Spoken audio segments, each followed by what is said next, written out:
vrátil, že to je ještě úžasnější, když tu mluvil na Velikonoce. A přemýšlel jsem, co mám říct dneska, to už je jako mimo vůbec mojí imaginaci. Loni, když tady Lorenz Krauss byl, tak jsem si nedovedl představit, že budu mít tu čest uvádět jak jeho znovu, tak Richarda Dawkinse. Jenom krátce uslyšíte klasický Origins dialog, zhruba kolem hodiny, potom bude dostatek času na otázky a odpovědi a pokud zbyde čas, tak se pokusíme udělat autogramiádu tady na pódiu. Z časových důvodů to musí být maximálně 10 až 15 minut. Teď mě prosím vás nekamenujte. Bude ještě i zítra snad příležitost po přednášce, plus Lorenz se uvolil, že snad můžeme na konviktu někde v příhodných podmínkách autogramiádu udělat.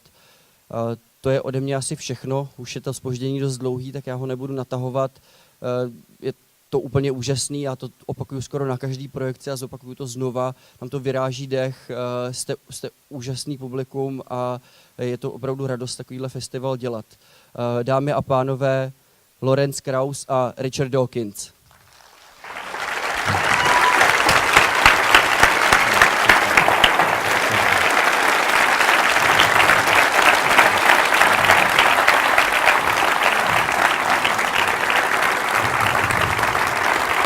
Hello.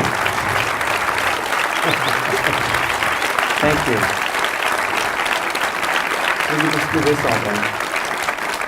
Thank you. Thanks for your patience and coming out. And we Richard and I, as you know, have had a number of dialogues over the years. And we wanted this one to be different. And it will be, I hope.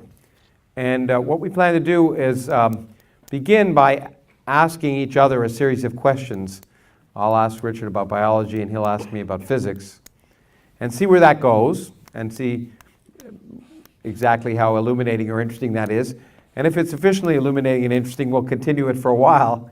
And then we'll move to questions from the audience and try and give you as much time as possible to ask your own questions. And if you could turn the lights down now for a minute. There was an image that was coming up here that Richard had, and if we could just turn the lights down. You saw it while you were waiting for us, and I'll wait till the lights go down before I continue. It seems to be a constant struggle with lights. And talk amongst yourselves while you're waiting, it's no problem. There we go. So Richard, what's this all about? This is actually Richard's slides. Can we have a bit more lights down for this? I don't know if they can do it. Can they do it more? Yeah, let's try it. Okay. Well, let's start with... Well, okay. Oh, there we go. They're coming down a little bit. Okay. I can see. Okay. This is a game from the app version of my children's book, The Magic of Reality. And it's a thought experiment by Isaac Newton.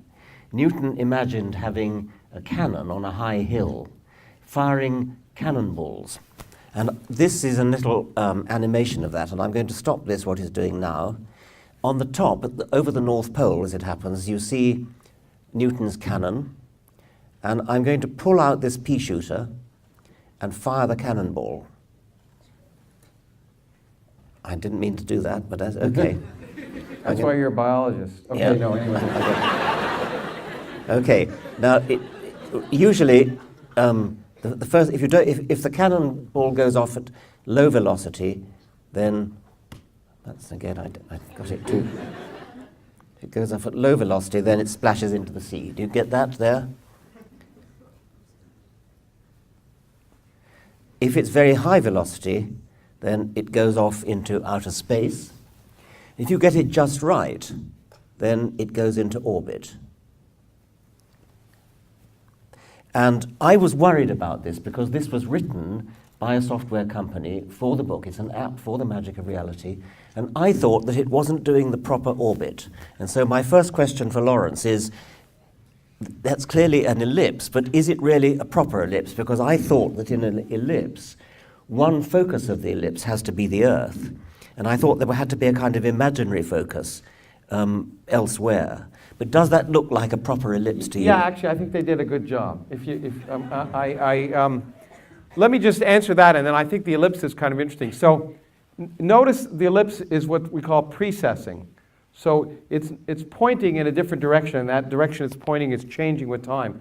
But if you look at any instant, kind of the center of where it's bending around, that's going in a circle around the center of the Earth. That's the focus of the ellipse. Okay. And so what would happen, of course, if you did it just right, and we don't want to spend all night, otherwise we could try, is if you did it just right, that point that it's rotating about would become the center of the Earth, and it'd be a circle. A circle is a very special case of an ellipse. A special case of an ellipse. And so everyone thinks orbits are circular, but they're extremely rare in a sense, because they're almost, in fact, as Isaac Newton showed, the general solution is an ellipse. It's actually interesting for the history of science, because in fact it probably is an important point to mention, because the first person who showed this, in fact empirically, was Johannes Kepler, who many of you know here. And what's amazing to me in that history is the fact that Kepler was trying to figure out what the planets were doing around the sun, and he desperately wanted it to be circles, because he believed circles were beautiful. Circles were created by God, and there was a divine pattern to then the universe, the solar system. And he wanted to understand the mind of God, literally. But he was a scientist, because ultimately he trusted the observations of Tycho Brahe, where he got that stuff. The Earth's eccentricity, the degree by which it isn't a circle, is 1%, only 1%. So if you look at it, it looks very much like a circle. Same for many of the other planets. But he trusted the observations so much that he finally said, you know what? It's an ellipse. It's not a circle. And that was a wonderful moment in the history of science, because first it was scientific, because he gave up his prejudice, especially a prejudice about God, this imaginary thing, and said, the data tells me this. He was probably extremely disappointed. But if you think about it, if he had said it was circles, Newton would have never come up with his theory, because his theory predicted ellipses. So it was only the fact that Kepler was honest and took the data that led Newton to develop the theory of gravity and ultimately change the way we thought about the universe, because once he showed that a simple law could describe the motion of the planets, then that changed everything. It meant we had a way of understanding the universe without any supernatural shenanigans. Well, I'm very glad to say that my little dog is called Tycho. And then I'm very happy to say that you guys got it right. I realize what I was misled by. The focus of the ellipse is sort of moving around inside the middle of the Earth. Yeah, that's right. And I was sort of thinking, I thought it ought to go somewhere way out there like Halley's Comet. But that's okay, good. So it'd be neat if they actually showed where the focus of the ellipse is. It would go in a nice circle. But there you go. See if you can get a circle. We could just play the game all night. It'd be kind of fun. Okay, that's enough of that. Okay. Well, yeah, we could turn that off now, and you could turn the lights up for for the photographers and stuff. Okay. Look, the question I wanted to ask you was sort of, in some sense, in a way. Oh, well, this is even better. Why didn't we do that before? This is great. Up. Okay, let's turn it the other direction. Okay, good. As Goethe said, we need more light. Okay. As Kepler probably said, I'm surprised. Okay? It was a great discovery for him, in some sense, that things were ellipses. And as I say, potentially a disappointment. It's amazing in the history of science how many great discoveries were probably disappointments to the people who first discovered them. I don't know if Darwin was elated or disappointed in some sense that he was getting rid of God. But aside from that question, what do you think I hate to ask it this way, but if you look at evolutionary biology, let me ask it two parts. The first part may be, what in your scientific career has surprised you most? Well, first of all, Darwin said it's like committing a murder. And so Darwin was very conscious. It wasn't that he didn't want it to be true, but he was frightened what other people might say. What surprised me most, I'll answer that as a very, very narrow answer and then broaden it out. Okay. I was immensely surprised when molecular evidence showed that whales, the whole lot of whales, are most closely related to hippopotamuses. And why is that so surprising? Hippopotamuses have always been classified as even-toed ungulates. They're cloven-hooved animals. So they're like pigs and cows and deer and antelopes and camels and sheep and goats. And it's long been thought on anatomical grounds that whales might be distantly related to the whole group of cloven-hooved animals. So you would have all the cloven-hooved animals like that, and then whales going off like that. Mm-hmm. What the molecular evidence now shows is that you've got the cloven-hooved animals like this. Right in the middle of them are the hippos, and the whales come off from right in the middle of the cloven-hooved animals. They're more closely related to hippos than hippos are to pigs. Huh. Now that's an astonishing finding, and it's a very small one, of course, because but it is astonishing. And what it shows, the more general thing it shows, is that natural selection is so immensely powerful that it can take an ancestor which was the common ancestor of hippos and hippos and related to all the other cloven-hooved animals. And because the ancestor of whales went into the sea, they were freed up to lose not only their cloven hoofs, but the very legs that the cloven hoofs are on, and to become totally different, unrecognizably different. And it sort of means that if our traditional ideas of classification could be so wrong, what else may be wrong? I mean, as it were, everything goes out of the window. You have to say, I can no longer trust anything that I was ever taught about relationships of animals based on their anatomy, because the molecular evidence shows that natural selection is so powerful that it can seize an animal group, in this case something like a hippo, grab it, take it off into the sea, and it floats free like a balloon, and turns into something utterly different. So how many more major surprises like that are on the way? Well, actually, that's a nice segue into what I was going to ask next, which is a kind of an unfair question, because when people ask it to me, I always say it's an unfair question. But let me ask you, in terms of evolutionary biology, more generally, that's a huge surprise to you. What do you think are the surprises? Where do you think the field is going that there may be the greatest likelihood, if you wish, of being surprised or changes in our ideas in evolutionary biology? Excuse me. If I interpret that as meaning what would I most like to learn, I think what's consciousness all about, and I'm not going to say any more about that because neither I nor anybody else can answer that at the moment. In fact, I think there's a rule. There's been tons of books written about consciousness, and there's a rule that the more books written about the subject, the less we know about it. The less we know. I think the origin of life, that I would really like to know how life started. And I wouldn't exactly call that a surprise, but it's something that we absolutely don't know at the moment. And do you think it's feasible in the lifetime of the young people in this room that will know the answer to that question? Yes, but because it happened so long ago, and because it happened under conditions different from what they are now,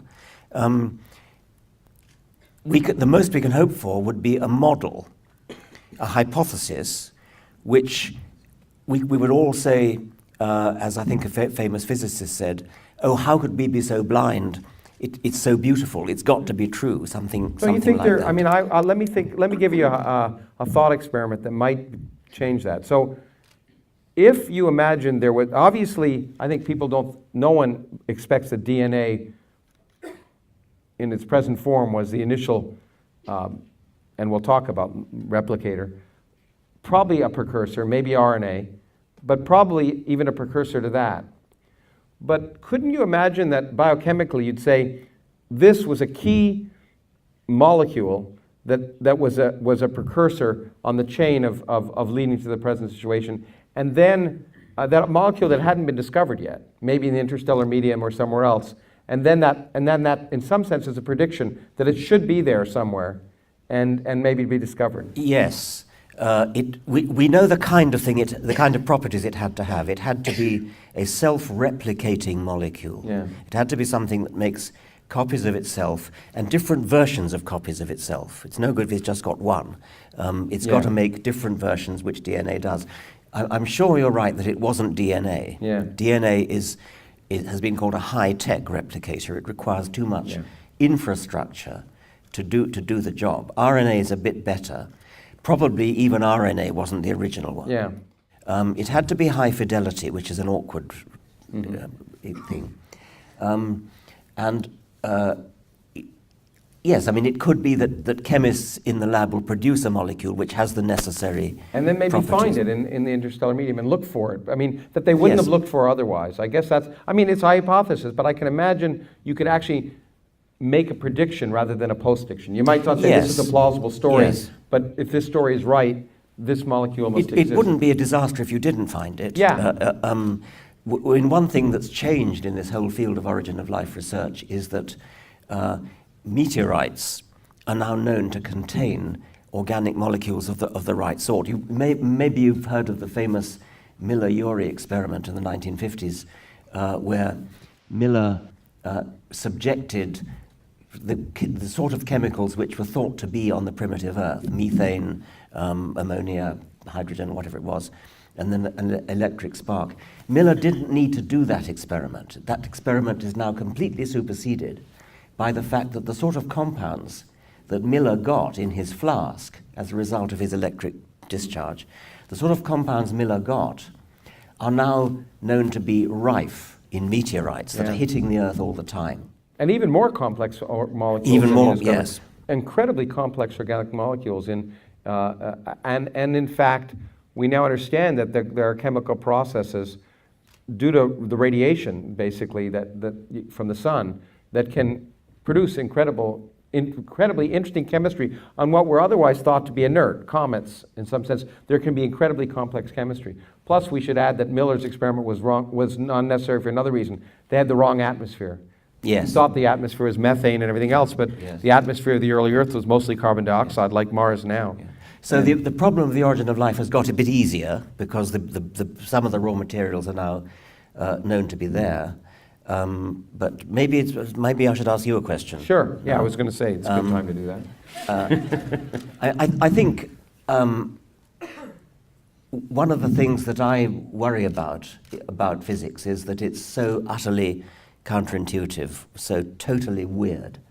And I'm kind of reconciled to this. I kind of reconciled to the fact that my brain, and indeed everybody else's brain, is a product of Darwinian natural selection designed to understand how to catch prey, how to find water holes, how to make tools, how to avoid being eaten by lions. In other words, how to survive in a world of medium-sized objects moving at medium speeds. So our brains were never equipped to deal with things that move near the speed of light, and were never equipped to deal with very, very small things like quanta. Am I popping? Is it okay? So in a way, that's one way of saying why physics appears so weird. But I want to ask a physicist, when you have to deal with these weird things like quantum entanglement and the two-slit experiment and things, do you just say, oh, well, I don't even try to understand it, or I just get the mathematics right, and the predictions that follow from the mathematics are then tested by experimentalists and they work? Or do you get frustrated? Do you sort of bang your head against the wall because you can't actually understand in your head what it means to say that a particle's in two places at once, or whatever it might be? Well, I think it's a combination in both. Physics is weird and then really weird.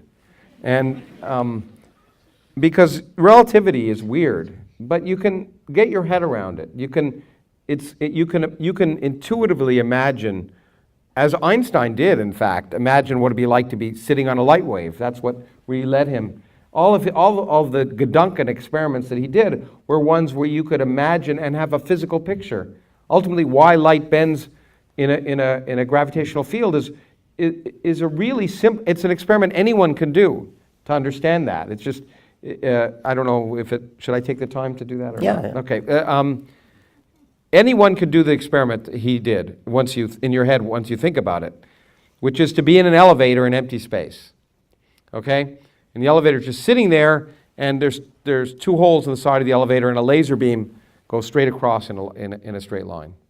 Now, what Einstein realized, which led him to general relativity, is that if the elevator is suddenly accelerating upward, as all of you have experienced, you feel a force pushing you down on the floor. You feel as if you're being pulled down to the floor.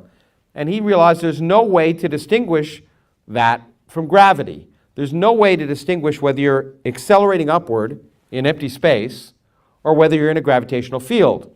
So that led him to general relativity. But the neat thing is he realized immediately that meant light must bend. Because if you're in an elevator that's accelerating upward, like this, the light goes in a straight line, but the floor is approaching the light. So if you're in the elevator, it looks like the light is getting closer to the floor.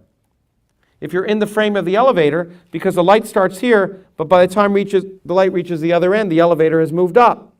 So in the elevator, it looks like the light is bending. Therefore, he said, if acceleration is like gravity, light must bend. And that kind of, it's crazy, and we don't see it, but it's the kind of intuition that you could build up, and Einstein did. But that would be true. That would be true of sound waves as well, wouldn't it? I mean, what's special about light? Well, that was his point. Light is no different than matter. Before, people didn't realize that light, if you wish, is affected by gravity, because light doesn't have any mass. And before, everyone said, yeah, all objects fall towards the earth. But people didn't think light did. Light always travels in a straight line, classically. But when you had general relativity, you unified light and matter. Energy and matter became unified, and the source of gravity was not matter any longer, but energy. And all forms of energy are affected by gravity. And so light falls just like that cannonball, except actually what Einstein eventually showed is it falls twice as fast because the space is actually curved. But that's the weird mathematics that you can never picture in your head. But the idea that light bends is at least intuitively obvious. To get the factor of 2 is incredibly intuitively non-obvious, and Einstein got it wrong for about 4 years. In fact, it's an accident of history that makes it so interesting. Thank goodness for World War I. It was the greatest thing that happened to physics. A lot of people died, but not for a good cause. I wouldn't say that. But Einstein actually predicted in his theory how much light should bend in his original theory in 1912, 1913. And they were going to go out and measure the bending of light by looking at a solar eclipse and seeing how the light would bend from a star that was otherwise behind the sun that you couldn't see. And if it bent around the sun, you'd be able to see the star. But you could only see the star during an eclipse because otherwise the sun blocks it out. And so he made that prediction, but World War I happened and they couldn't do the prediction. They couldn't test it. In the meantime, he got the thing right by 1916, and after the war, a British expedition, led by Sir Arthur Stanley Eddington, to South America, made the measurement, and that's what made Einstein famous.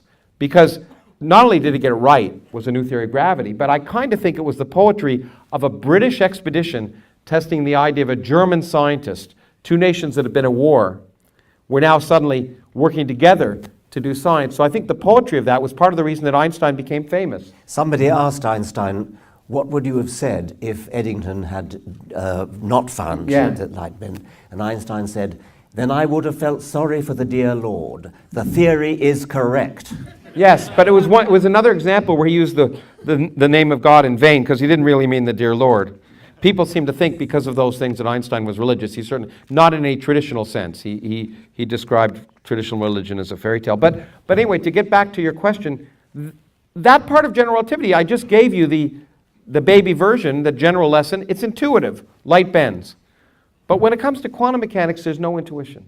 There's no understanding. There's nothing you can do to ever picture it in a way.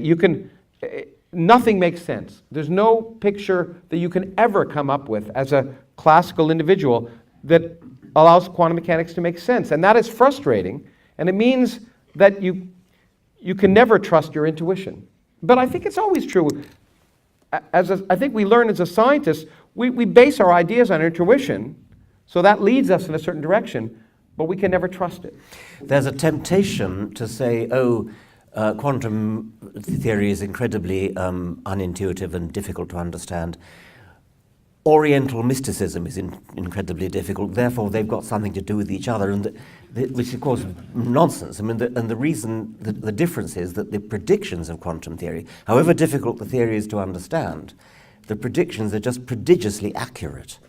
And so, I mean, to the umpteenth significant figure. In fact, yeah, in ways that Einstein probably never liked and should have realized were right. Every time you try and test quantum mechanics, the incredibly non-intuitive aspects of quantum mechanics, the things that make it physically impossible, the fact that particles can be in two places at once, the fact that particles actually are doing many things at the same time until you measure them, all those things can be tested. And I think there's an interesting, I was just writing about this. It was a really good quantum physicist named Hanbury Brown, and he wrote that in some sense the quantum mechanics is like the Athenian Creed, okay, which is which I think is the nonsense from the church that says the Father, Son, the Holy Ghost are all together and they're both the Father and the Son and the Holy. And he said, well, quantum mechanics kind of like that because an electron is many things at the same time, and in some sense, you kind of have to have faith in one. And he said it was like having faith in the other. But the difference is, there's a big difference. One was we're driven to by experiment. The other is just semantics, and it doesn't predict anything. It's just a way of trying to make some nonsense seem sensible. Whereas in fact, the quantum mechanics says it's nonsense, but it's true. You don't have to think it's reasonable. There's no logic, there's no classical logic that can ever be consistent with a particle doing many things at once before you measure it. And you always measure it doing one thing once you've measured it. But when you don't measure it, it's doing everything. There's no way of understanding that. And in fact, there's a nice film we both watched here to make a connection by a Danish filmmaker. What was it called? Do you remember? Something about, what's it called? Jakob, are you? Anyway, it's a film that was screened here about quantum mechanics. And they talk about quantum computers and how we're going to try and use this, the weirdness of quantum mechanics, to change our lives. We already, by the way, do use the weirdness of quantum mechanics. My iPhone and everything in this room wouldn't work if it weren't for the weirdness of quantum mechanics. That's for sure. But we can make macroscopic these weird aspects to build new types of computers. But the first person to kind of think about this was Richard Feynman, the physicist. And he said he wanted to make a quantum, he didn't call it a quantum computer, but he said it would be great if we had a computer that we could build that used these principles of quantum mechanics, because maybe then he'd understand it. And he was one of the developers of the modern theory of quantum mechanics in a way. And he basically said, I don't understand it. Maybe if we had a computer doing these things macroscopically, I could get better sort of an intuitive picture of what's happening. But no one ever can. And every time we try and come up with what's called an interpretation of quantum mechanics, it makes what Einstein said, that spooky action at a distance. Every time you try and make sense of quantum mechanics, you make a picture that you're used to because we evolved on the plane to avoid lions. And that picture always makes no sense. And so some people really get bothered by that, but they should realize it's just an interpretation. It's a classical interpretation, but the world isn't classical. It's quantum mechanical, so there's no reason that the classical interpretation, which is what we all would like, would make sense. There's no need for it to make sense because the world isn't classical. Just get over it. I wonder whether it would partly help if we stopped thinking of very small particles as though they were little balls, which we have to do anyway because this table is empty space. Yeah. And so the reason why my fist can't go through it is because of fields, isn't it? And it's the electric fields. The electric fields. And our brains have been, and our eyes, our sensory systems have been naturally selected to see that and feel it as a solid object. And we can handle solid objects. We understand solid objects. And so we want physics to be all about little balls bumping into each other. And to some extent we can get away with that, but at times we can't. And we probably should stop thinking of very small particles as being particles at all. Well, sometimes, unfortunately, we can't. Because sometimes they behave perfectly well like particles. It's just that sometimes they don't. It's not as if they're never particles. Sometimes they really are particles, but sometimes they're not. And that's the problem. But you know, I think that's one of the great parts of science. I want to ask you the same question in the sense of biology, is the fact that, I mean, one of the great things about science is it forces us to get out of our own myopic picture of reality, to realize that what we want to be true, like Kepler, isn't necessarily true, whether we like it or not. We may not like the way the universe works, but the universe doesn't give a damn. And if I think, yeah, physics is in some sense unfathomable it seems weird. Sometimes when I look at a cell, let me ask you if you feel this way, or maybe you don't, is a cell, and part of the reason people have such a problem with evolution, if you actually look at all the amazing chemistry that's going on in your body and every cell, it really does seem to me to be unbelievably complicated. And it's so hard to imagine that it just happened. Yeah. Well, it didn't just happen. I mean, that's very important to understand. By the way, the thing about something you said just now reminded me of a lovely quote of a lady said, "I accept the universe." And somebody said, "By gad, she'd better." The universe doesn't give a damn about it. It doesn't exactly, and if you don't like it, just get over it. It's not just cells, of course, that are unimaginably complicated. I mean, the bodies are too, and bodies are just made of billions of cells. I guess what I'm asking is sort of, you explain so beautifully for the world in the selfish gene, and maybe we'll get to genes in a second, but the illusion of design, which Darwin was spent so much time talking about, but the illusion of design is so, I find it more powerful in biology maybe than I do in physics. Some people seem to think that, the fact that we're here it suggests design, but of course they're wrong. But to me, in biology, it seems so much more powerful. Well, William Paley himself said exactly the same thing. He said something like the works of the Creator are far more strongly manifested in biology than in science, than in physics, because things in physics are mostly simple, with the possible exception. He made the exception of the rings of Saturn, was the only thing you'll think of.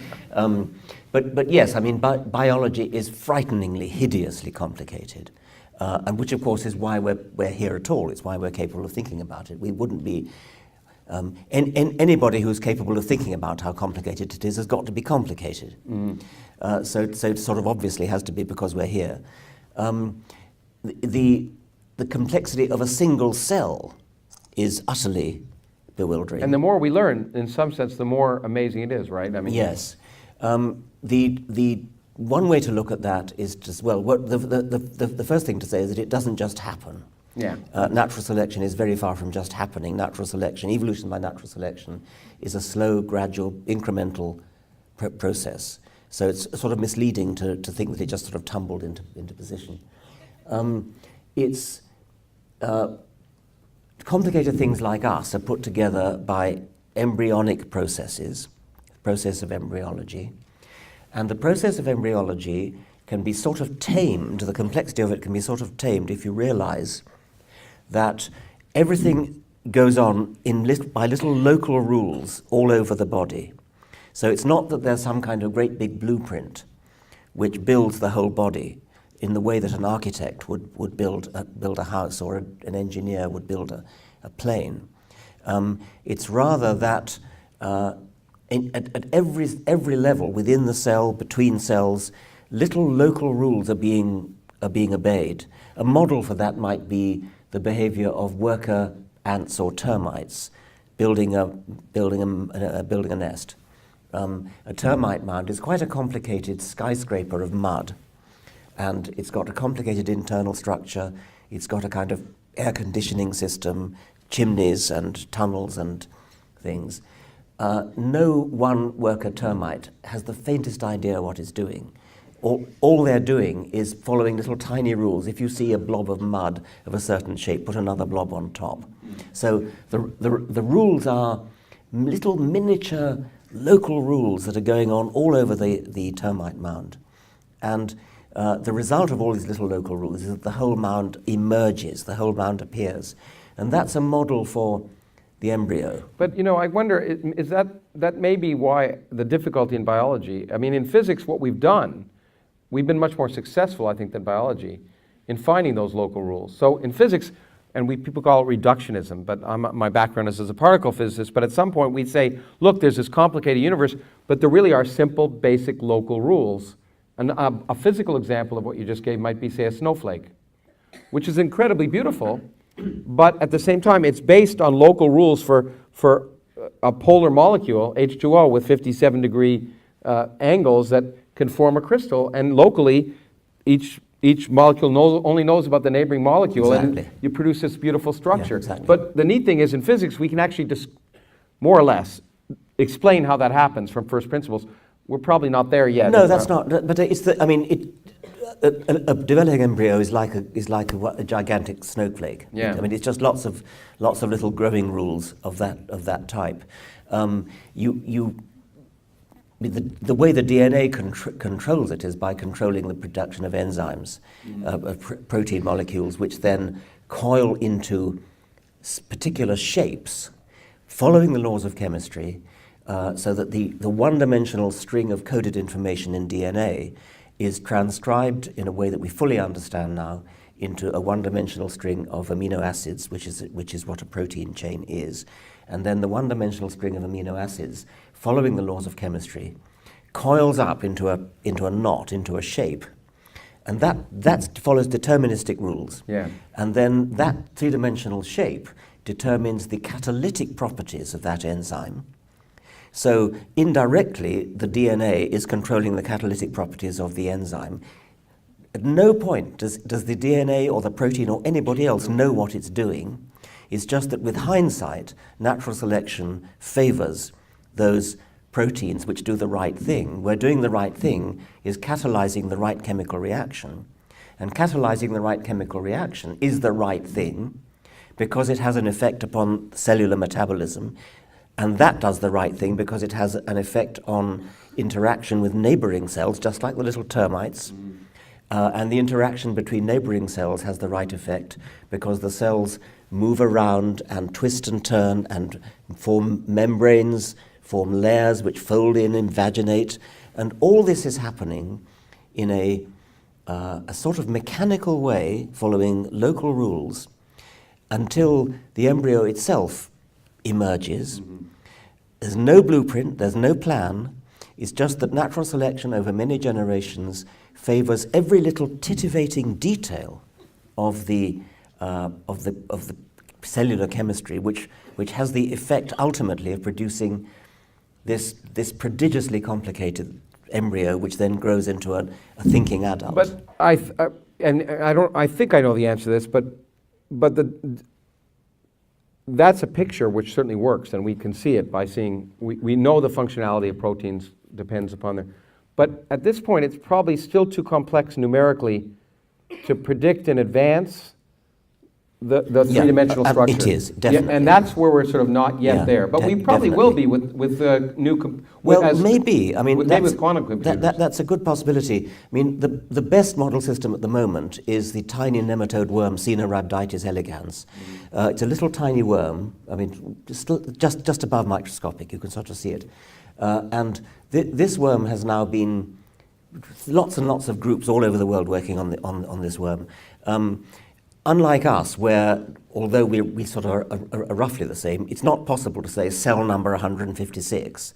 In the Caenorhabditis worm, it is. Mm-hmm. There's a finite number of cells. The exact position and location of each one of these named cells is known.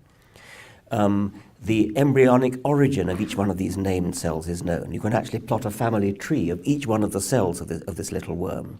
And you can say, yes, this cell there is a second cousin of that cell there, and their common ancestor was that one there. So the entire cellular history of the development of the worm is is known. The entire wiring diagram of the nervous system is known by literally doing serial sections, slices, right through the worm, and then giving the slices to the computer and letting it reconstruct the three-dimensional picture. So there are mutant worms which can be detected by looking for example, oddities of behavior. You look at a great writhing field of these little tiny worms, and you pick out, they're all writhing around, and then one of them is doing it in a different way, corkscrewing round. You pick it out, clone it, so you've got a new field entirely made of these little corkscrewing worms, and then you look at what's different about it. So you find this particular genetic lesion in the nervous system is what causes this corkscrewing behavior. The embryology of that then can be studied, and the exact moment in the embryology, this descent tree of cells, you know exactly at what point the change happened in the embryology of the worm. So this worm has only a few hundred cells, whereas we have trillions of cells. I think that's the point. I mean, when we try, ultimately, that's the challenge. And people often say, I think I'm joking when I say that's why I do physics, because it's easy. I mean, biology is just a lot more complicated. It's just, it's a complex systems, and it's going to take a long time if we really want to get to the reduction, to take biology to where physics is now. And I don't know if it'll ever happen, but maybe if we have the computing resources where you can say, let me start and just predict completely the structure and the behavior and the functionality of a complex system from putting a bunch of atoms in. I think there might come a point where you don't really even want to try, because it would be a little bit like saying when you're using a computer and you're using it to do word processing or spreadsheets or Mathematica or whatever it is you're using it for, playing chess. We all know that there's nothing but noughts and ones shuttling around, changing from one to the other. Now, they'll change when we have quantum computers, but go on. Okay, for now, where there are noughts and ones in lots and lots of little integrated circuits. But you'd be completely insane to try to express what's going on when somebody plays chess, when a computer is playing chess. You don't want to talk about noughts and ones. You talk about higher order subroutines. Yeah, but maybe we'll want to know why we love people. Yes, but again, we do it with higher order subroutines. You're right. A if you chess want to talk playing program. about oatmeal, it's no sense how oatmeal. But you're right. In physics, if you want, oatmeal is very complicated, but we don't talk about it by saying the protons and neutrons are. No. By the way, I have to throw this in. I didn't know Paley talked about the rings of Saturn as maybe the one. Yeah. But actually, I just learned this. You might be fascinated. You may be fascinated. I'm fascinated, so that's why I'm going to talk about it. But the rings of Saturn may help us point out that in fact life wasn't designed, believe it or not, biological life. One of the neatest discoveries that was just made about a month ago. So there's a moon of Jupiter called of Saturn called Enceladus. It's a beautiful ice ball, but it's not just ice, it's got cracks in it. It has geysers, ice geysers. It's shooting material out. And in fact, it's shooting out hydrocarbons. Okay? And so we realize that there's probably an ocean underneath, and maybe it's a great place to find life. Well, it turns out, by looking at the rings of Saturn, we now realize it may be the best place in the solar system to find life other than Earth, and find maybe a second evolutionary generation of life. Enceladus or the rings of Saturn. Okay. And it's because of a little bit of physics. It turns out the physics, we now know that one of the outer rings of Saturn is produced completely by the particles that are emitted by Enceladus. Okay. And what's really neat is we can look at those particles, they're silicates, and the size of the silicate comes from the conditions of the deep water that produce the geyser. The hotter the water, the acidity, different level of the acidity of the water will produce different silicates, different little grains. And by measuring the grains on the outer ring of Jupiter, which we've been able to do with the Cassini satellite, we've been able to find out that the water inside Enceladus is warm enough to be about 80 degrees Celsius and actually have an acidity which isn't that different from the Earth's oceans. So we know there's a warm ocean under Enceladus, and we know they're so just by looking at those rings of Saturn, which Paley didn't think we'd understand, we may find another form of life, and we may now send missions to Enceladus to find it. I think that's fascinating. I think that's a good justification for spending the money on it. I don't think you'll find it. Anyway, your turn. I don't know whether you want to ask. I'm aware that physicists often ascribe agency to entities, and it often turns out to be the best way to get the right answer. If you toss a stone in the air, you can say that you could interpret it as though the stone is trying to minimize something. I forget what it is it's trying to minimize. Or when you're looking at refraction, when light rays get bent through a glass thing and then rebent out again, you can say it's as though the photons are striving to minimize their total travel time, I think. We in biology do a similar thing, and it's more open to misunderstanding. But even in physics, I think sometimes people do misunderstand. I think we're probably hardwired to look for intentionality, and we talk as if there are, and we get into trouble. Our mutual non-friend Deepak Chopra has often described the words of, say, Freeman Dyson, a well-known physicist, who talked about, electrons decide to do this in atoms, okay? And Chopra now says, Freeman Dyson says, even atoms have consciousness, okay? It's in his way to try and fool people and make them think that quantum mechanics is related to some universal consciousness and blah, blah, blah, blah, blah, blah. But we do, but it's a very effective way of describing things, and probably refraction is probably the best example I know of. I tend to think of light behaves as if it has intentionality. It's, again, something weird and non-intuitive, because the reason we see mirages, if any of you have been driving along the road on a hot day, you don't have to go to a desert. On a hot summer day, a long straight road, you'll see the road look wet, okay? And we understand that as there's two ways to think about that. One is, well, there's lots of layers of air above. The hottest air is at the ground, and then it cools off. And at each layer of air, the light coming from the sky bends, and it bends around until it comes to your eye. So you're looking down, and you see the sky. So it looks like it's water. But there's a much better way to describe it, and I got this from Richard Feynman, I should say, who first learned it when he was in high school, the principle of least time, which is an amazing thing that Pierre de Fermat, this mathematician, first wrote. It's kind of amusing to me that Fermat is famous. You've all probably heard of, many of you have heard of Fermat's last theorem. How many of you heard of Fermat's last theorem? See, look at that. What's amazing is he's known for something he didn't prove. Okay? So he never proved Fermat's last theorem. He just speculated. He said he did. Yeah, he said he did, but that isn't good enough. But something he did show is amazing. There's a totally different way of describing what the light is doing. The light is emitted from it there, and then it decides, how am I going to go to your eye? I can go in a straight line, or I can do that. Light always takes the path that takes the least time. And it turns out because light travels faster, by the way, light in a medium travels slower than it does in space. So when we say light has a constant velocity, we mean an empty space. But light travels faster in less dense medium than it does in a more dense medium. So the light's up there and it says, I want to get to your eye as fast as I can. One way to get there faster is to go down and hang around where the air is hot and less dense as long as I can, and then come back to your eye.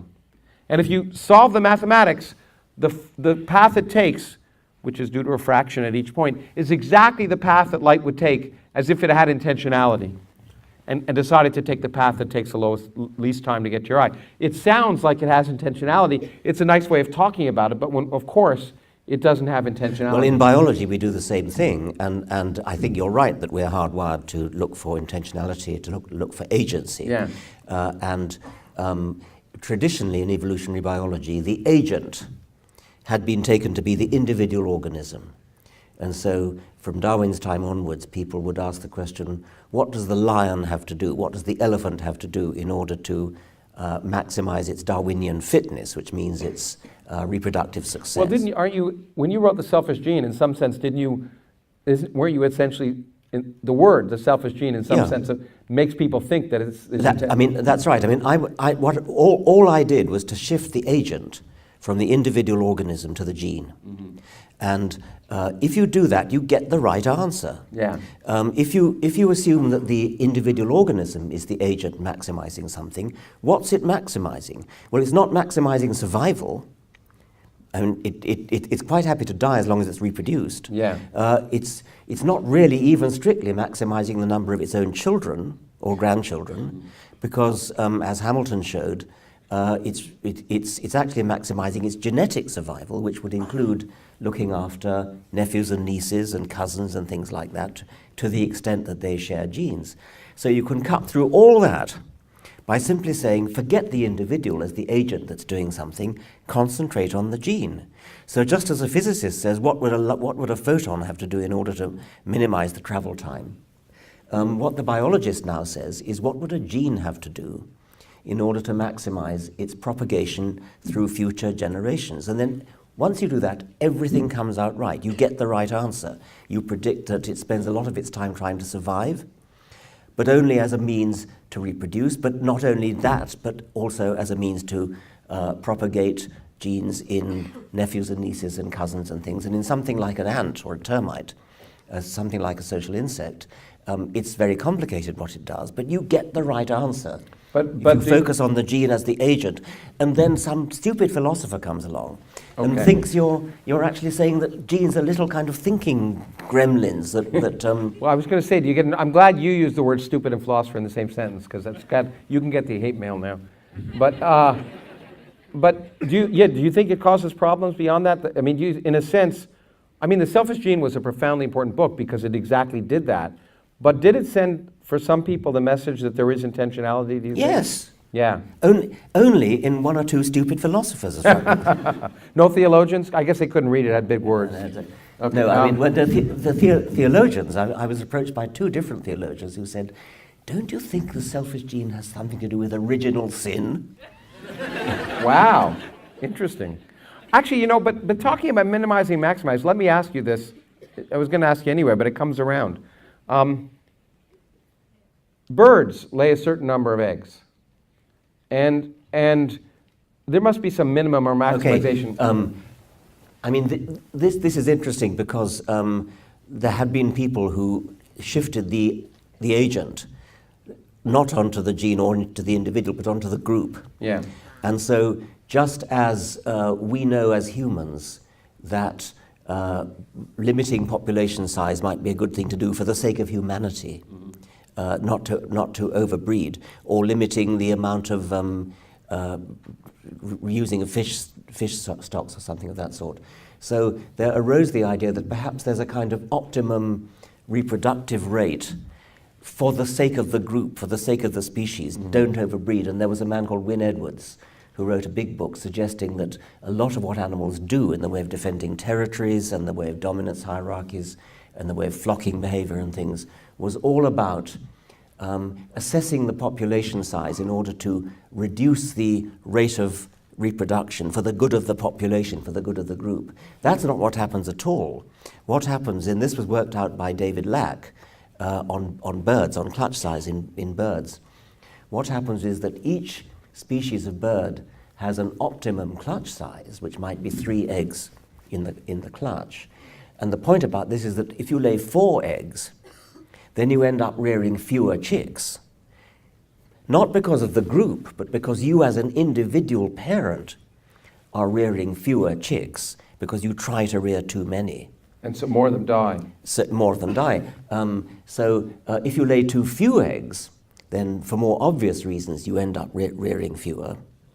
If you lay too many eggs, you end up rearing fewer. So for each species of bird, there is an optimum number of eggs, the optimum clutch size, and it's in that sense that animals practice birth control. It's not birth control for the good of the group, it's birth control for the good of me, and the individual bird. So they're practicing a minimization or maximization. You could write it as a mathematical equation. Oh yeah. I mean, you don't want to have too few, you don't want to have too many, there's got to be some point where it's optimum. And I assume natural selection finds the point that's optimum always. Well, that's what one expects. I mean, there are rather odd things like experimentalists adding an extra egg and finding they actually can rear it perfectly well. And so you have to come up with an explanation for that, but yes. Well, okay, let's see. I kind of snuck that in, but I'll ask you another question before you get to me. Maybe we'll do one or two more questions apiece so we can get to some audience questions. You talked about the origin of life, and I want to go back to it in some sense with a two-part question. What I have realized as I've been involved in my institute in the Origins Project, looking at origins of life, that what is the definition of life, first of all? And then my friend Freeman Dyson, who I've talked about as a physicist, has argued that we all talk about replication as if it's the thing that defines life, but maybe it's metabolism. Maybe we're in the total wrong direction. So if we think about the origin of life, what is life? What defines the difference between life and non-life? And is it replication or metabolism that's more important? There is no obligation on us to come up with a definition of life. Sure. It doesn't matter. You could regard it as a semantic question. You could say, some people would say viruses are alive, and other people would say viruses are not alive. I don't care. It's a bit like saying, is Pluto a planet? I mean, who cares whether Pluto's a planet? I do. No, you don't. Pluto is a planet. Don't get Pluto's a planet. It's the same with life. You don't. As long as nothing turns on it, it doesn't matter what you call life. Now, I think that if you ask the question, anywhere in the universe, what would it mean to say that life has arisen on this planet? I think for that, to answer the Freeman-Dyson question, the answer to that is self-replication. Self-replication is the single step that gets natural selection going. Once you've got self-replication, then at a very, very crude chemical level, you've got the possibility of natural selection of molecules in the sea or something like that. We're nowhere near getting bodies yet. Yeah. We're just getting a differential survival of copying entities. Wherever in the universe coded information arises, coded information meaning self-replicating entities, probably molecules, but anything that's self-replicating, where there's more than one kind of replicator, such that there can be a mixed population of them, such that one of them is more successful at replicating than the other, and therefore tends to outcompete the other in the population of replicators. Once you've got that, then you've got the origin of natural selection, and then the whole crane gets going, the whole process gets going. But as a physicist, I could say, well, you can't have that unless you can extract energy from the environment. You can't self-replicate unless you have a mechanism for taking external energy and harnessing it. So in some sense, before replication, you kind of have to have metabolism. Well, this is the line that Freeman Dyson is plugging. And that may be true. It may be, I mean, all I would say about that is that self-replication, which is the key process, isn't going to get started unless there's a chemical precondition to make it possible. And you can call that metabolism if you like. But you say until you have the replication, then what really defines life, which is natural selection in a sense. Yes, it doesn't happen. That's when natural selection only can take off when you have self-replication. And to say that you need to have metabolism before, as I say, may be right, and that just means that we're talking about the difficulty of setting up the initial conditions under which replication can get going. I mean, the initial conditions for DNA to get going are much more complicated than that. So we're looking for whatever the initial conditions are, for whatever the precursor of DNA was. But someone once said to me, I didn't get this myself, and I think we once had this conversation briefly, but I don't know if we did on stage. By that definition, you might think of fire as life. In a sense that fire, first of all, extracts energy from the environment.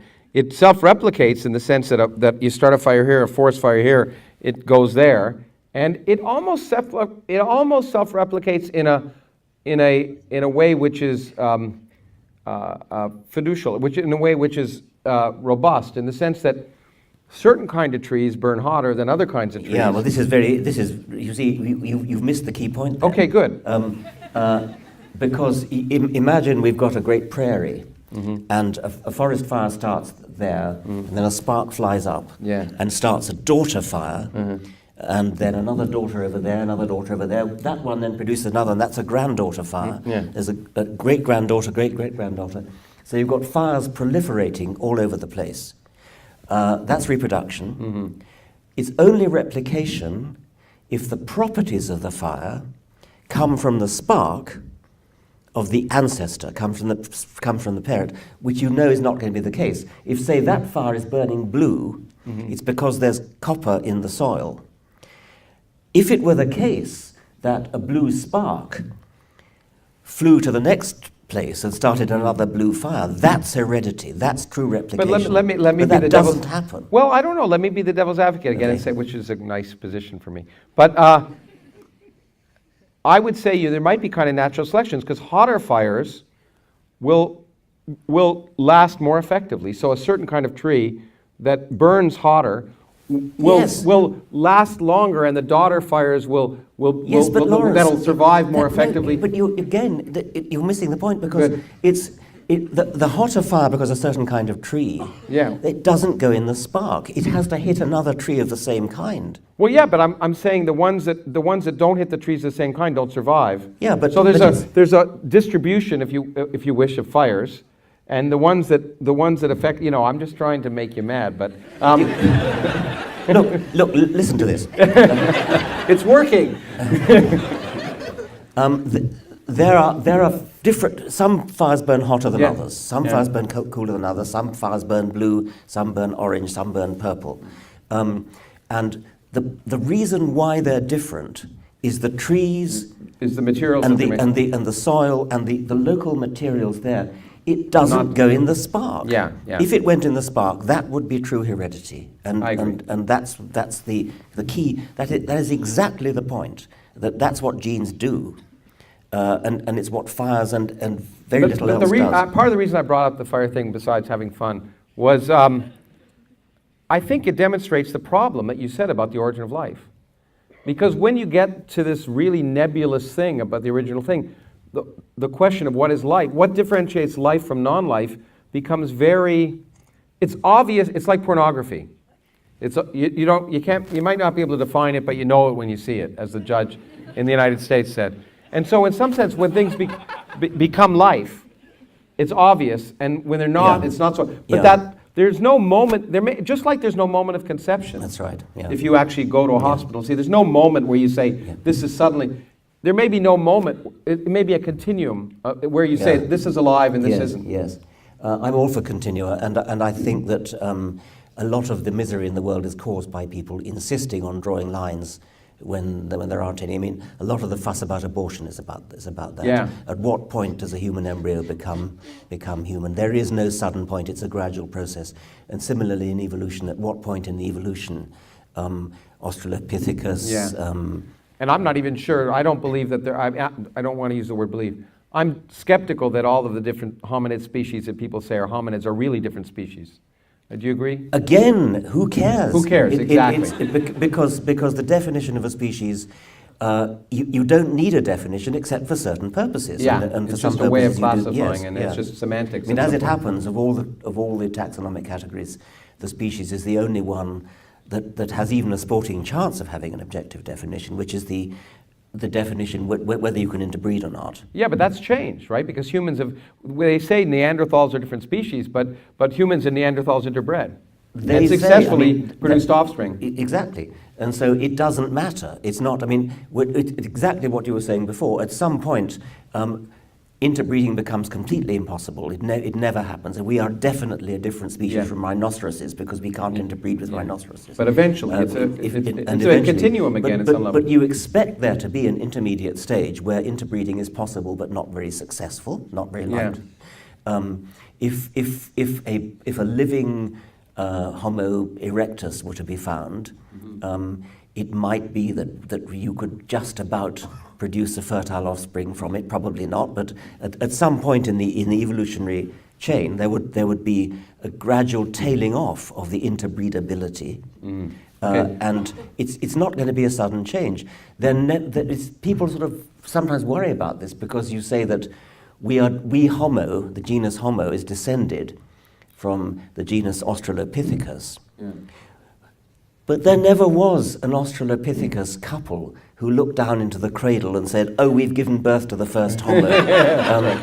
It doesn't happen like that. Every child ever born was the same species as its parents. Yeah. But if you stack enough of them going back in time, then there comes a point as you go, once you're back 5 million years, they're definitely different species. They it probably didn't. It just probably looks it's a little ugly, probably. Yes. But your chance one last chance to make me mad. Do you have one more question? A question for me of anything, and then I have a simple one for you, and then we'll go. Well, the multiverse. Oh yeah, that'll make me mad. Okay. Where are all these other universes? I mean, are they sort of somehow contiguous with us in? Not, I won't say in space because I know that. But well, of course, the multiverse is a word. It's a semantic word that isn't well defined. Maybe in some sense, like life. But what we've been driven to, and the word multiverse never existed in science when I was a student, and even when I was after I was a student. But we've been driven to the recognition that it's quite likely that our universe is not all there is. Now, that's required a semantic change, because when I was a kid, universe meant everything. It was defined to be everything that ever could exist and ever anywhere. And so, of course, how can there be more than one of those? But operationally, partly starting with Einstein and beyond, we physicists say, well, things should have an operational meaning. Things should be defined in terms of things you can measure.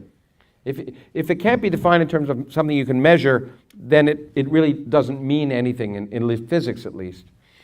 And so a really good operational definition of a universe is that region with which I could have ever had contact or which I could ever contact in the future. So if I say, where is the region of the total locus of points of space that I could ever measure? That's a universe. And then we realize that it's quite likely that that everything we could have ever measured or we could ever measure in the future might not be unique. There could be other regions which we could never potentially have any causal contact. Okay, can I just stop you there? That part of that universe which we can have contact with is a sphere with us at the center. No. It? Why not? No, it's not a sphere with us at the center. We're not the center. But we are in the sense that everywhere we look, we can only see 13 billion light years. That's true. Yeah, that's the measure exactly. But as you know, if actually your universe has you at the center right there. Yes. And the universe that I can see from here has me at the center. Yes. But that's just a property of where we are. It's not a property of the universe. Yeah, I thought that's what you were saying. Yeah. Okay. So, but that's right. But so we realize that we're limited in what we can see now. Yeah. That's sphere. But our universe is more than that. We say the universe is that which, even if we waited an infinite amount of time, is there a finite region of space that we might be able to contact? Or even if there's an infinite region of space that we could, if we waited an infinite amount of time, in many universes you'd think that you could see an infinite distance. And in some universes that's true. But even then we realize that may not be all there is. You could have an infinity of infinities. Infinity is a weird thing, and when you start thinking about it, it's highly non-intuitive. And I could give examples, but I think it's a little late in the evening to talk about that.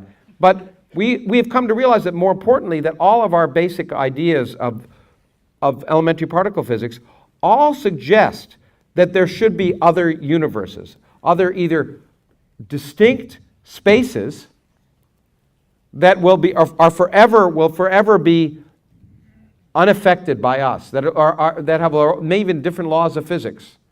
Okay, that arises naturally from our fundamental principles. But there are other weirder universes which also are kind of multiverses in this idea called string theory, which is misnamed. And I often say string theory does a disservice to evolution, because the deniers would always say, well, evolution is just a theory.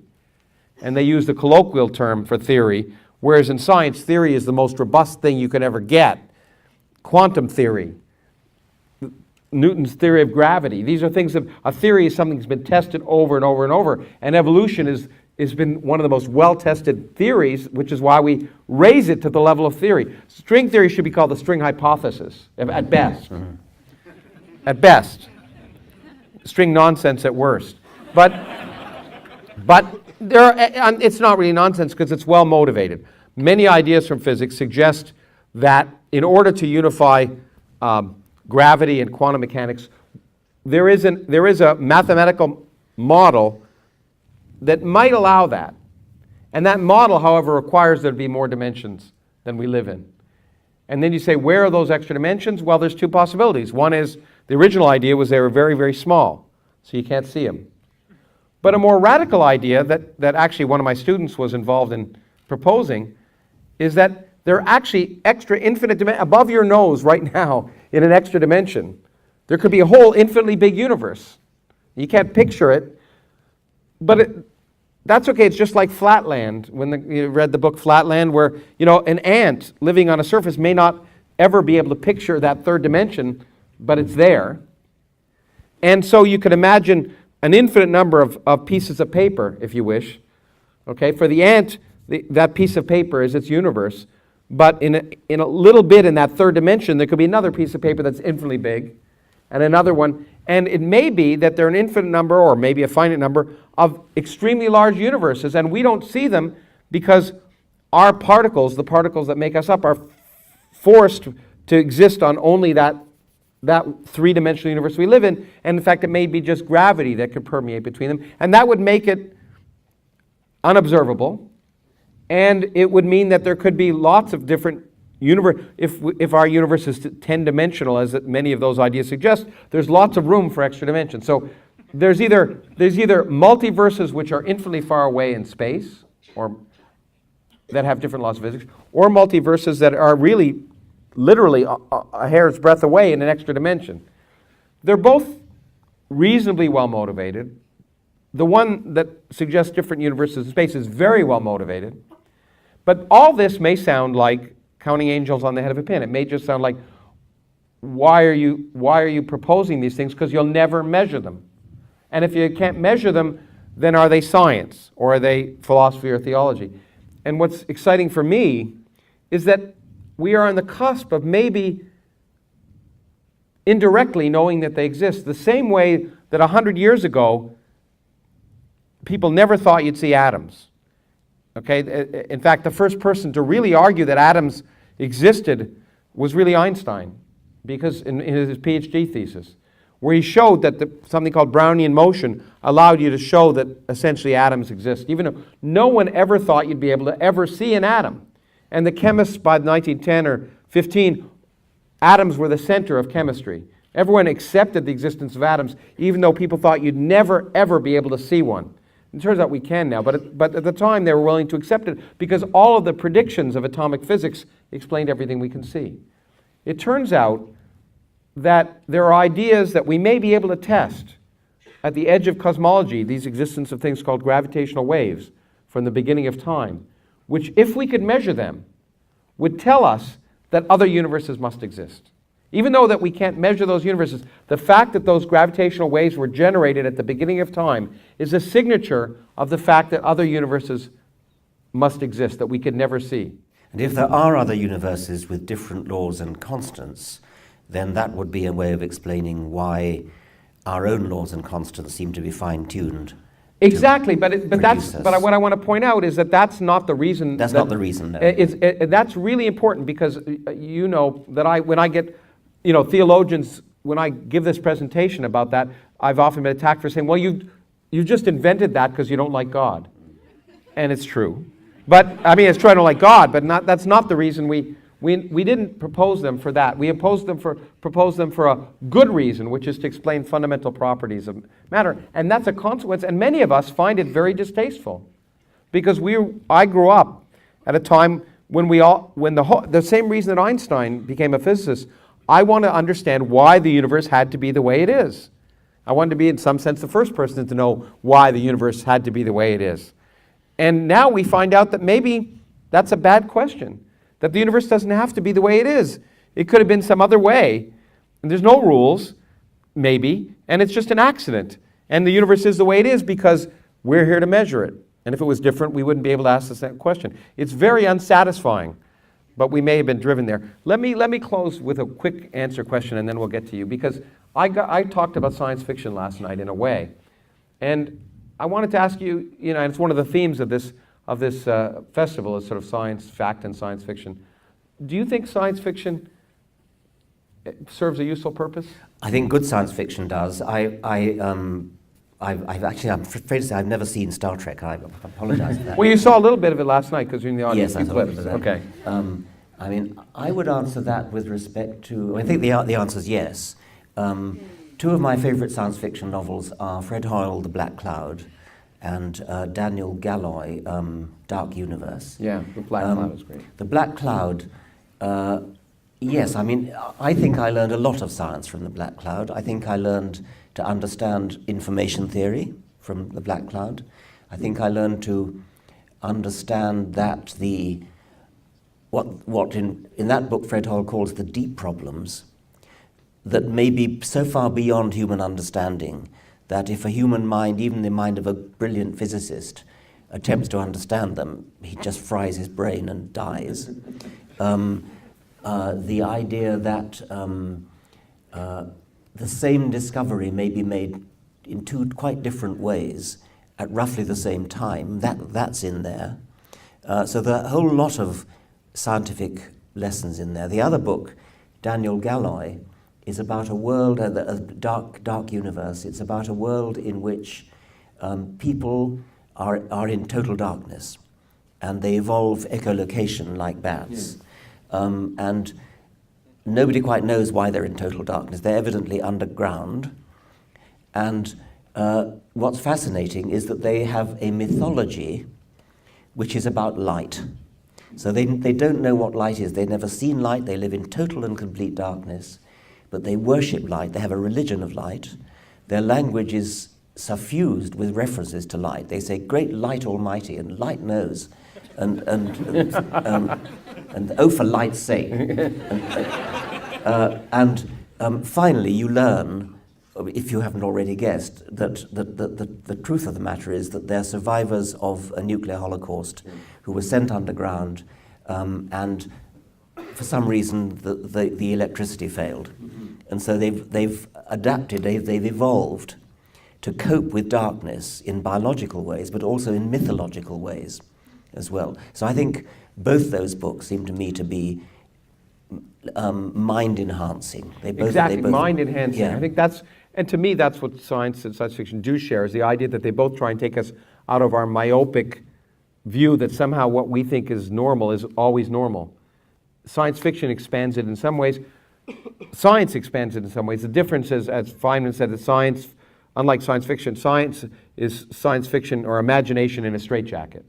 Because it's easy to imagine any universe. It's hard to imagine the actual universe. It's a little harder. But good science fiction has a sort of partial straitjacket. It's not, I mean, bad science fiction just lets anything go. Yeah. And that it actually becomes supernatural. Yeah. And we don't want that. What we want is a disciplined departure from the straitjacket. Okay, well, I think with a disciplined departure, I think we've talked for a little over an hour, and I want to give about 20 or 25 minutes of questions at least for you. We started late, so I know some of you, we were going to start at 7:30, but we started about 8. So let me open it up to questions from you, and thank you for your patience, first of all, and thank you, by the way. Okay. Yeah. Thank you. It's okay. I wasn't... Let me explain how we're going to do this. Thank you. So we have a translator, so you can ask questions in any language, and and he'll translate from any language, and then I will repeat the question, so that the other translator who translates from English to Czech will be able to translate. So which I didn't do last night. So we'll try that. Okay, but everyone has to have a microphone, right? We'll start simple. Okay. Someone should get you a microphone. Or do we have microphones? Maybe we don't. I can say it loud and you can repeat. Okay, I'll repeat. Okay. My question is, both of you are... Okay. Yeah. My question is, both of you are very well-known public atheists. And presumably, you believe the world would be better if more people were atheists.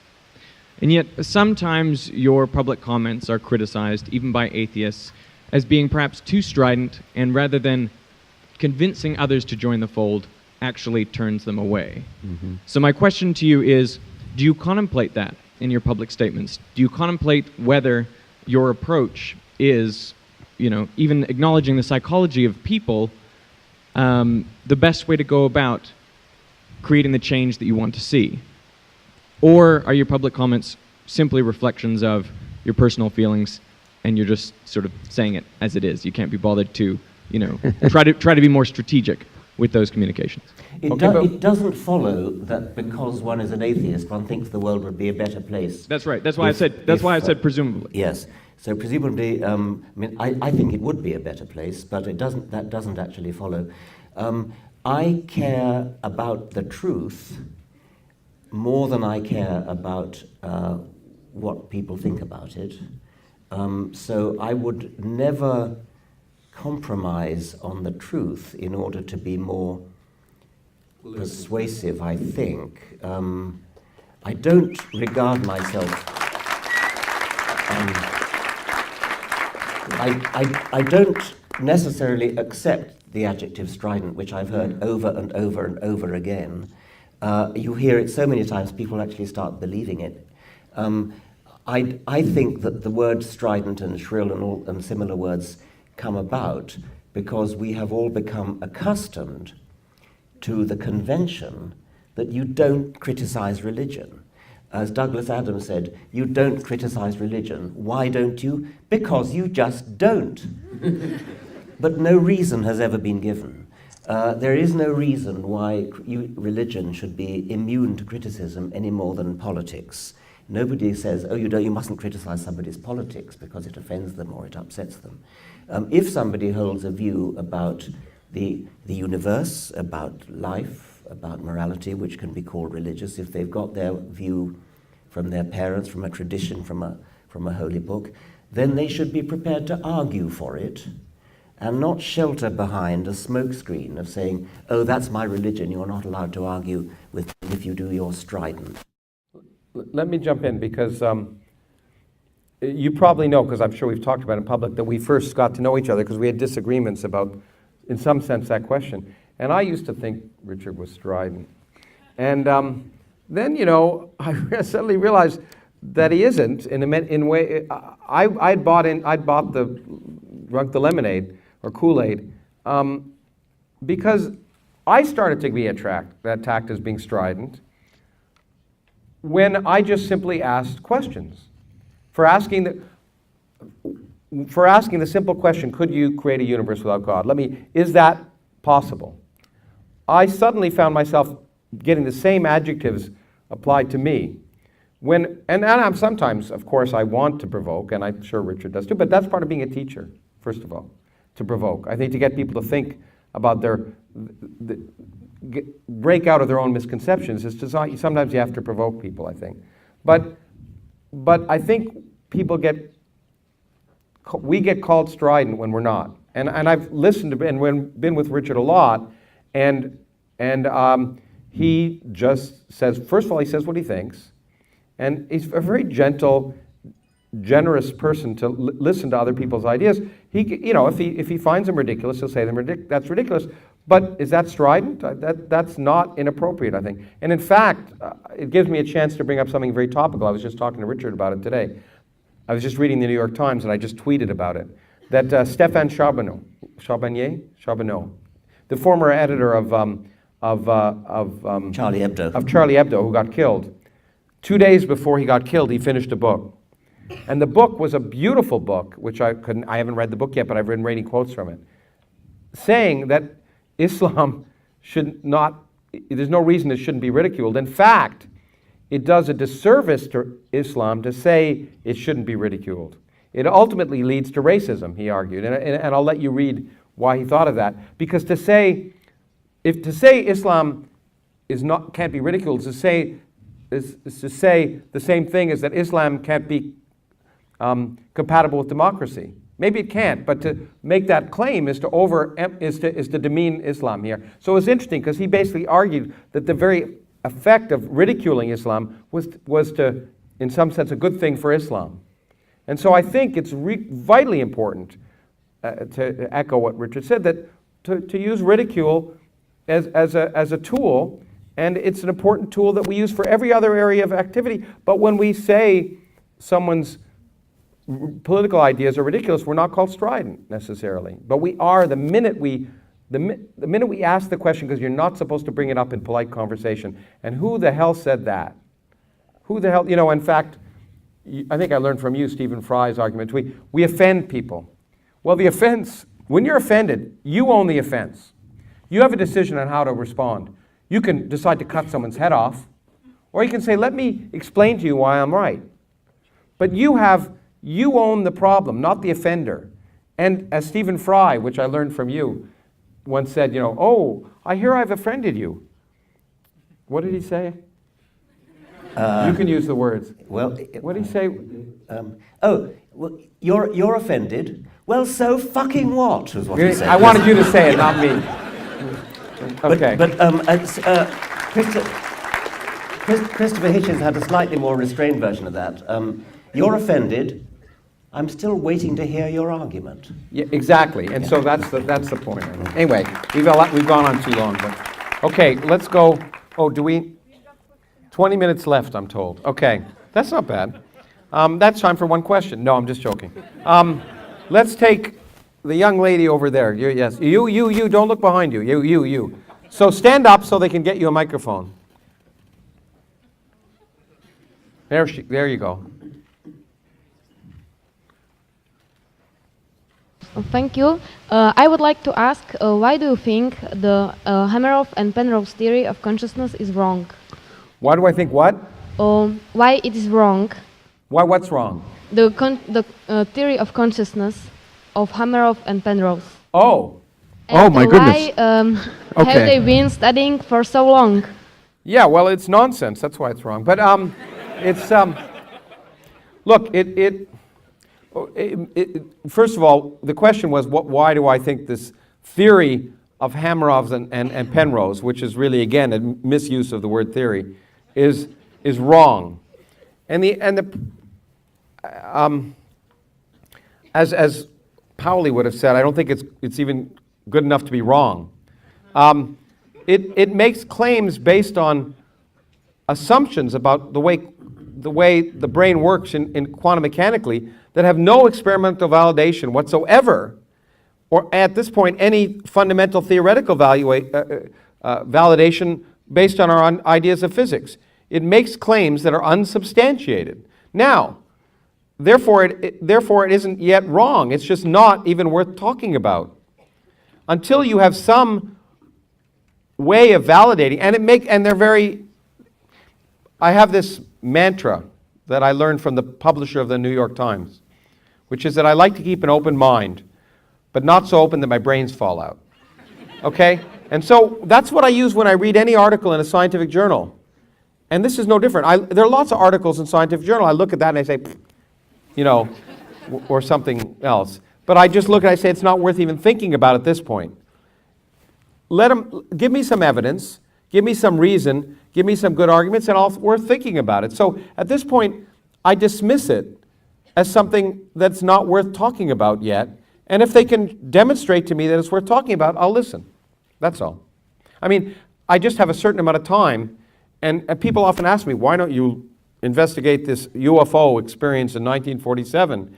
And as Richard Feynman said, I think UFOs are more likely due to the known irrationality of humans than the unknown rationality of aliens.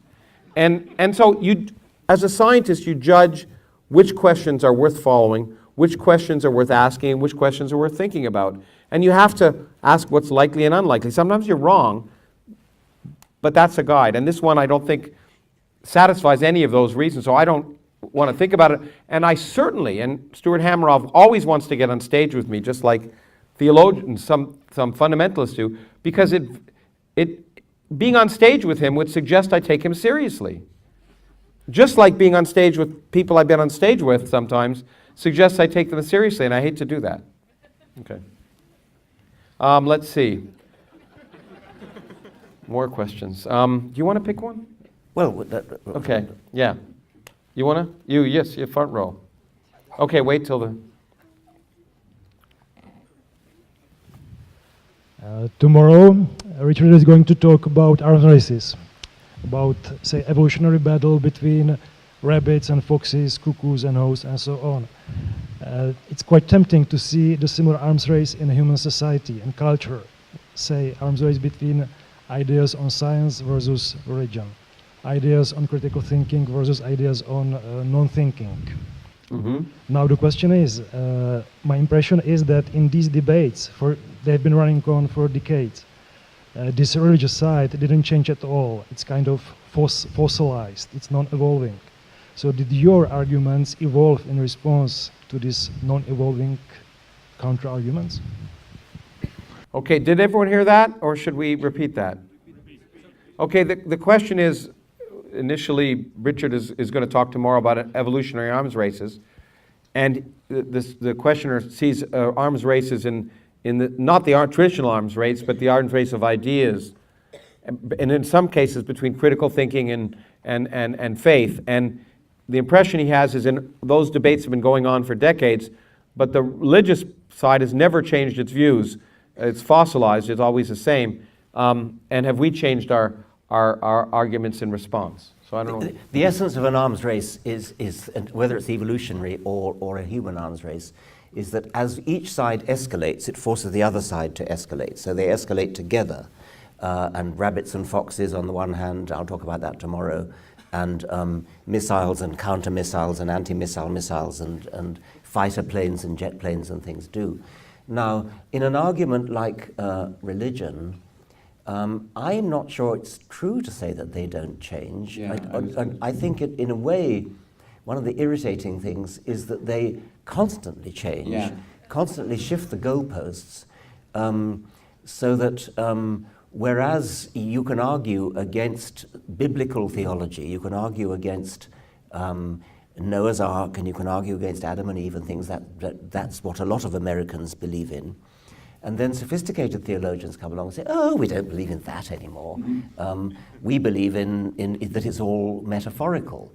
And so you find that it's like arguing with a wet sponge. You constantly find that the thing you're arguing with is changing. And they always say that whatever you're interpreting them as, you don't understand it. It's really not what we're saying. Yes, that's right. Now, I suppose that, are there good arguments that escalate in an arms race-like way? Not necessarily religion, but do scientific arguments. I mean, I suppose you could say you change your argument. You listen to what the other person says, and then you say, oh yeah, that's a good point, but on the other hand, what about this?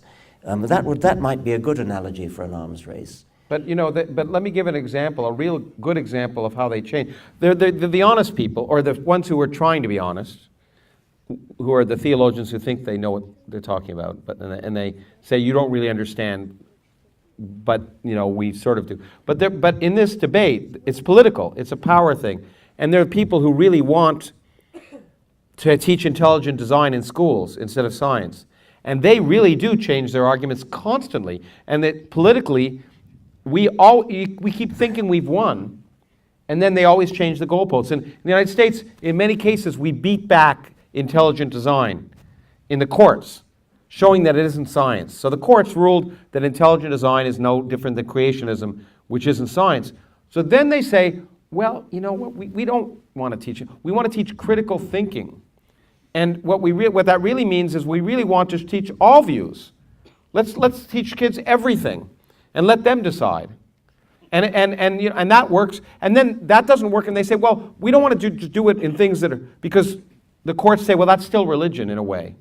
But they say, well, we want to do the same thing with climate change. Let's put evolution and climate change together. They're both controversial, and they create these illusions, and it's a constant political battle. So they're always evolving, and we have to always unfortunately evolve counter-arguments. So it really is There was a beautiful example of that when they lost on creationism, Yeah. and so they changed its name to intelligent design. And there was a textbook Yeah.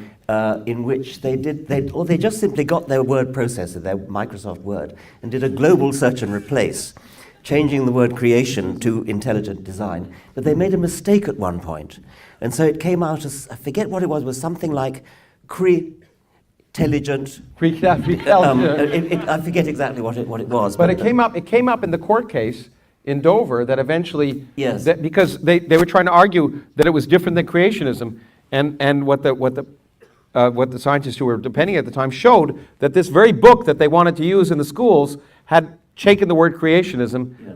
When the courts decided creationism, the year after the courts decided creationism wasn't science, they just did a global search and replace, and That really was the smoking gun. that killed it. That won that case for us. It really did. There was a lovely story of I heard from a literary agent, a woman wrote a novel whose hero was called David, and the novel was all ready to go, and it was all practically set up in type.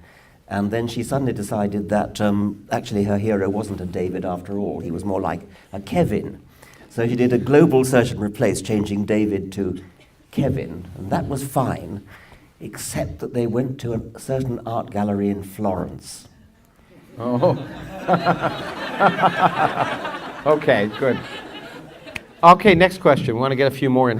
You're keeping the time, apparently. Are you? Oh, you just okay, good. We probably have time for about 3 or 4 more questions, if they're good ones. Okay.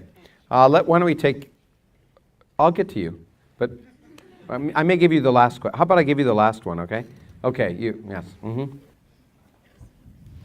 Yeah, earlier on, you were talking about Einstein getting his idea about the general relativity from thinking about riding an elevator. Yeah. So that got me thinking, had the elevators not been invented yet at that time, he might have never come up with that idea, probably.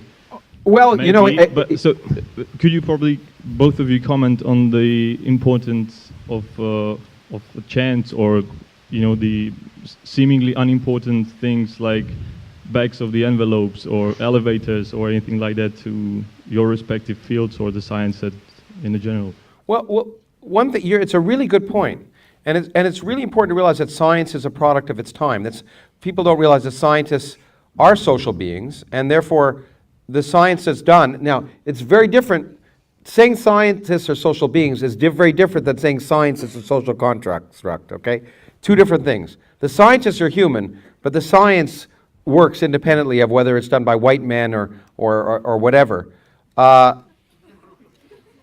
In the whatever can be whatever. But anyway, and so, but I do think it's really important to realize that we are motivated in thinking about the universe by things that prompt us and things that are familiar often. And so there are many things that we, as a physicist, I don't know, and it's probably true as a biologist, if we didn't have the technology to do, or the computer power to do, say, genomics, then the direction of biology right now would be very different. And so we are products of the tools that we have.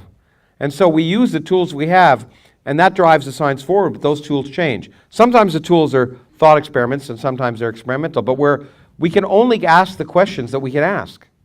And in that sense, the science that's done now couldn't have been done by the Greeks, because even if they, even if they're brilliant in ways that we can't imagine, because they just didn't have the physical tools. I don't know if you want. We moved on from, in earlier centuries, clocks were the sort of favorite model, a nice clock with the cogwheels going around and things, and that served as a model for living things and also for the physical world, I think. Yeah. And then computers nowadays. I sometimes think if we had evolved in a weightless environment like on the space station, where the difference between weight and mass is immediately apparent, and when you jump in the air you go on indefinitely until you hit the ceiling. Newton's laws would have come about centuries earlier if Galileo would have been, if we were not stuck the bottom of a gravity well, as Douglas Adams said. Gravity traps us and traps our mind. and I repeat again that that's what science is an effort to overcome our myopia, an effort to overcome, to either think of things or do things that make us see our experience from outside in a different way, which is also why I think science is like, and this festival is a wonderful example of it, in my opinion. Why science is like art and music and literature is because they all do the same thing. At their best, all of those things force us to re-examine ourselves from a different perspective, and therefore enhance the experience of being human. And that's why I think ultimately the value of science really is, it's not, in my opinion, the technology as much as the cultural benefit of enhancing the experience of being human. I don't know, should we go to, yeah, okay. Let's see, is there anyone in the very back? Yeah? Last question? Okay, good, last question. It seems so interesting. No, anyway, last question. So who's got the best? Oh yeah, I promised you, I'm sorry. I promised this young gentleman, and he's going to need to be translated. Já jsem právě, jak jste tam mluvili o těch vesmírech, jestli jsou teda nějaké jiné, tak já nevím, jestli jste právě mluvili především o těch, že mám jeden vesmír a kolem něho jsou další, jako bubliny, takhle myslím. Avšak, jestli by se dali kvalifikovat, se ptám, jestli by se dali kvalifikovat jako další vesmíry i paralelní vesmíry, ve kterých mám všechny možnosti času. Takže může být například nějaký paralelní vesmír, ve kterém já jsem úspěšný multimiliardář. Nebo It's good. Whatever it is, it must be a good question. Okay, let me. I tell you, and you repeat. Okay. So I asked when you have spoken about the one universe, but also about the multiverse. There's the one, and the others are just around it, like bubbles.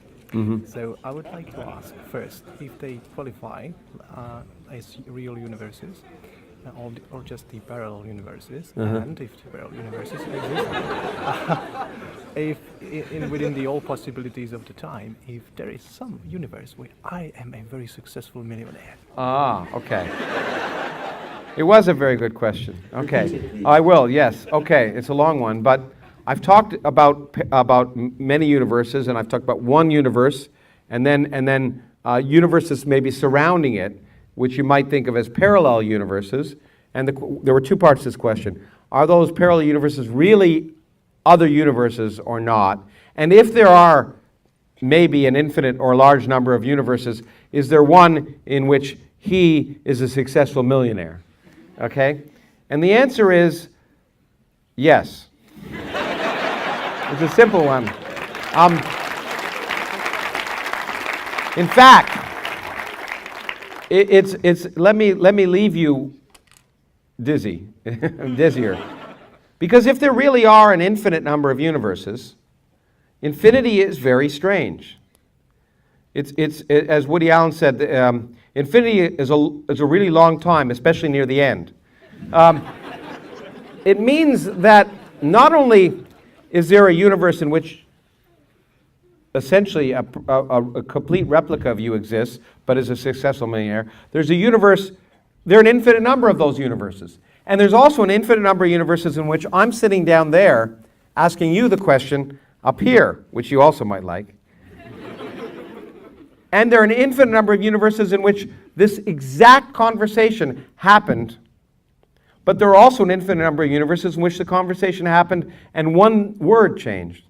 Everything happens an infinite number of times. And if that's really true, then it confronts many ideas about what we think about why our universe is the way it is. In fact, it's a problem that's forcing physicists to confront this question. If you have an infinite number of universes and things are probabilistic, how can you determine probabilities if you have infinities? And we don't know the answer. And as I said to you last night about Star Trek, I hope you come up with the answer. You're 11 years old now, right? You got a lot of time. Think about it. Thank you very much. And thank you all. That was great. Thank you.